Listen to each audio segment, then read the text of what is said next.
మంచి ప్రభుత్వం, మన ప్రభుత్వం ఎప్పుడు అండగా ఉండే ప్రభుత్వం. పెద్ద ఆయన చనిపోయారు అమ్మా, చాలా అదే బాధపడమాకండి తల్లి. ఇబ్బంది లేకుండా ముందుగా నీకు ఈ పెన్షన్ నీకు 4000 ప్రతి నెల 1వ తారీఖు ఇట్లా ఇంటికి వచ్చిస్తాం. తర్వాత ఇళ్ల స్థలాలకు సంబంధించి ఇల్లు కట్టించే విషయంలో అది కూడా ప్రభుత్వం ముందడిగేస్తుంది. నాయకులందరూ కూడా వచ్చి, పెద్దలందరూ కూడా వచ్చి దగ్గరుండి చేయిస్తారు. ధైర్యంగా ఉండండి అమ్మా. నమస్కారం.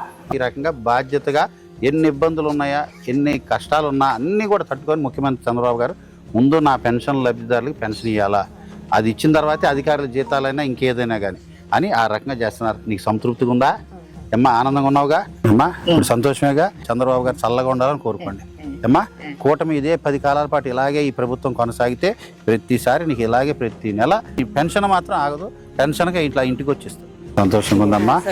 రోజు బాధపడ్డారు పెన్షన్ ఇదని మాట ప్రకారంగా నీకు త్వరగా ఇప్పించాం అమ్మా. సంతోషంగా ఉన్నావా? ఇప్పుడు ఈ నెల ఇంటికి వచ్చి ఇదే రకంగా అందిస్తాం. సరేనా?